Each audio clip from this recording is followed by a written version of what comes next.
سورۃ البقرہ کی 2 آیات جو شخص یہ تلاوت کرتا ہے اس کے لیے کافی ہو جاتی ہے۔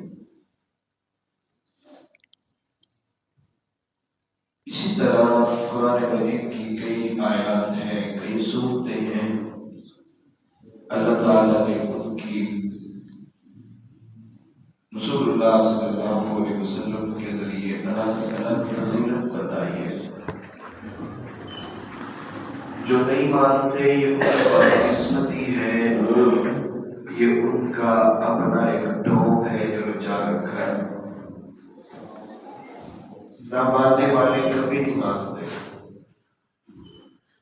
لیکن قرآن کا الگ مقام ہے، حدیث کا الگ مقام ہے، دونوں کے بغیر گزارا بھی نہیں۔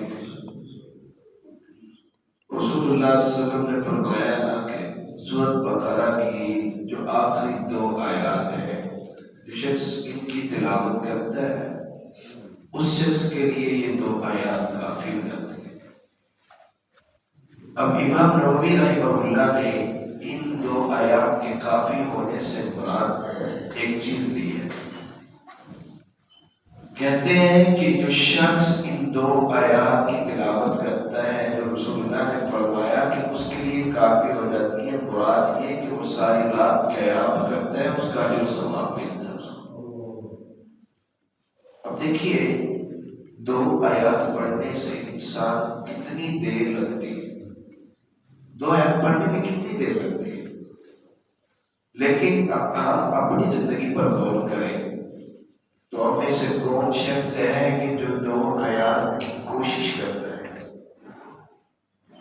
بلکہ آج تو منکرین حدیث، منکرین کتاب و سنت، وہ ان فضیلتوں کو، ان اجر و ثواب کو لوگوں سے چھپاتے پھرتے ہیں، بلکہ لوگوں کو تلقین کرتے پھرتے وہ کہیں گے کوئی فائدہ نہیں ہے، کوئی نہ کہ مولویوں کی اپنی برائیاں کرنا ہے۔ مولویوں کی اپنی بنائی باتیں کہاں سے ہیں، جبکہ کتاب و سنت کی، قرآن کی، حدیث کی بات تو پڑھو۔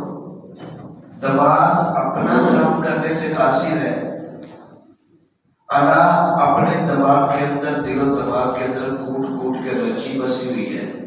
ہدایت خود کے نصیب میں نہیں اور لوگوں کو بھی کتاب و سنت سے روکتے دیتے ہیں۔ آیت الکرسی ہے، دیکھیے اس کی فضیلت دیکھ لیجیے، کئی بدبخت اس آیت الکرسی کی فضیلت سے بھی اپنے آپ کے گھر کا شہر بیٹھتے ہیں۔ دنیا کا ایک قانون یاد نہ کرے کہ انسان کی مخالفت کسی سے ہو، انسان کا اڑپاس کسی شخص سے ہو، لیکن ایک بات کو مد نظر رکھیں کہ جہاں کتاب اللہ آ جائے، حدیث رسول آ جائے، خدا انسان کو وہاں تو اپنی انا سے دور رہنا چاہیے۔ کتاب و سنت کے ساتھ دشمنی کیوں پیدا ہو گئی ہے؟ اور اس کتاب و سنت کی دشمنی کے سلسلے کے اندر لوگ دشمنی تو کر بیٹھتے ہیں مگر یہ نہیں سوچتے کہ میں کون سے وبال میں پڑ گیا ہوں۔ اللہ سے دعا ہے کہ اللہ ہمیں کتاب و سنت کو سمجھنے کی توفیق عطا فرمائے۔ اب میں بات کر رہا تھا کہ امام نووی رحمہ اللہ نے اس سے قیام اللیل مراد لیا ہے، اور چاہیے تو ہمیں یہ کہ ہر رات ہم سونے سے پہلے آیت الکرسی کی تلاوت بھی کریں۔